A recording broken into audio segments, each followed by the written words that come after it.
Apakah pandangan Shlomo Sen terhadap orang-orang Yahudi moden?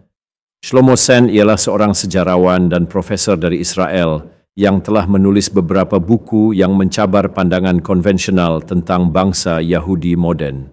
Menurut Sen, bangsa Yahudi moden bukanlah satu kelompok etnik yang tersendiri atau satu bangsa dengan asal-usul yang sama, sebaliknya merupakan kumpulan daripada pelbagai komuniti yang memeluk agama Yahudi pada masa dan tempat yang berbeza.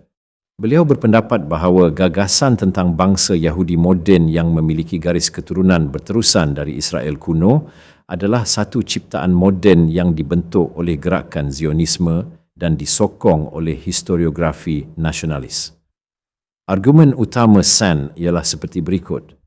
Tidak berlaku pengusiran besar-besaran orang Yahudi purba dan asli dari tanah suci mereka, Holy Land, selepas pemusnahan Bait Suci kedua oleh Rom pada tahun 70 Masihi. Sebaliknya, sebahagian besar orang Yahudi purba dan asli tetap tinggal di tanah asal mereka dan kemudiannya memeluk agama Kristian atau Islam. Oleh itu, beliau mencadangkan bahawa orang Arab Palestin moden pada hakikatnya merupakan keturunan orang Yahudi purba dan asli yang terus menetap di wilayah tersebut dan berasimilasi dengan budaya tempatan selama berabad-abad.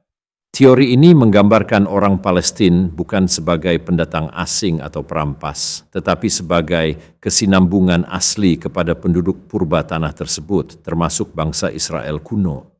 Diaspora Yahudi terbentuk terutamanya melalui migrasi sukarela dan kegiatan dakwah, bukannya akibat pengusiran paksa. Yudaisme merupakan agama misionari yang secara aktif mencari penganut baharu di dunia purba. Ramai kelompok masyarakat telah memeluk agama Yahudi seperti bangsa Edom, Ituria, Nabatea, Khazar, Berber, dan Himyar. Golongan yang memeluk agama Yahudi ini kemudiannya menjadi leluhur kepada banyak komuniti Yahudi moden di seluruh dunia.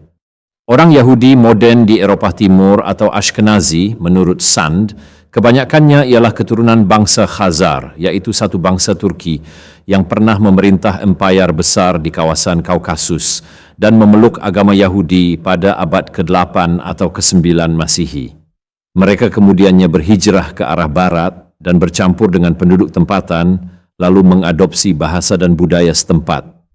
Orang Yahudi moden di Sepanyol dan Portugal atau Separdi, menurutnya, kebanyakannya ialah keturunan kaum Berber dan Arab yang memeluk agama Yahudi di Afrika Utara dan kemudian berpindah ke semenanjung Iberia.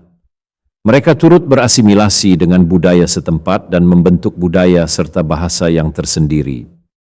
Orang Yahudi moden di Ethiopia dikenali sebagai Beta Israel menurut Sen, tidak mempunyai hubungan asal dengan bangsa Israel kuno.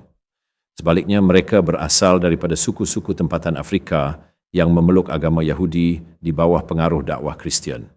Orang Yahudi moden di Yaman atau Temanim juga tidak berkaitan secara langsung dengan orang Israel purba.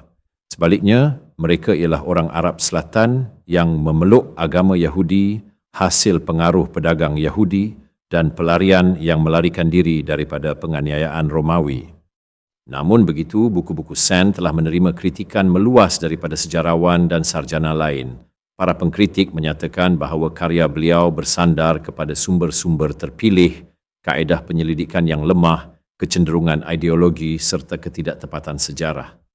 Ada juga yang menuduh beliau memutarbelitkan sejarah dan identiti Yahudi moden demi agenda politik, malah menafikan hak orang-orang Yahudi moden untuk menentukan nasib sendiri serta hubungan mereka dengan tanah air leluhur mereka. Shlomo Sen, sejarawan Israel yang menggugat naratif identiti Yahudi. Shlomo Sen ialah seorang sejarawan dan ahli akademik dari Israel. Beliau dilahirkan pada tahun 1946 di Linz, Austria dan dibesarkan dalam sebuah keluarga Yahudi sekular di Israel. Sen pernah berkhidmat dalam tentera Israel dan kemudiannya melanjutkan pelajarannya dengan memberi tumpuan kepada sejarah intelektual Perancis. Beliau telah mengajar di Jabatan Sejarah Universiti Tel Aviv dan juga pernah menjadi profesor pelawat di beberapa universiti di seluruh dunia.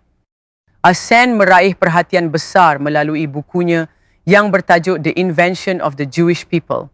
Dalam buku ini, beliau mencabar pandangan konvensional tentang identiti Yahudi dan berhujah bahawa konsep sebuah bangsa Yahudi yang bersatu dan purba adalah sebahagian besar mitos dan ciptaan moden. Beliau mempertikaikan ketepatan sejarah naratif Alkitabiah dan mencabar idea mengenai warisan genetik Yahudi yang unik dengan menekankan faktor sejarah dan budaya yang kompleks dalam pembentukan identiti Yahudi. Karya Sen telah mencetuskan perdebatan dan perbincangan hangat mengenai sejarah, nasionalisme, dan identiti Yahudi. Walaupun ada yang memuji pendekatan kritis dan pemikirannya, terdapat juga pihak yang mengkritik dan mempertikaikan hujah-hujahnya. Secara keseluruhan, penyelidikan dan penulisan Sen telah memberi impak yang besar dalam wacana berkaitan sejarah dan identiti Yahudi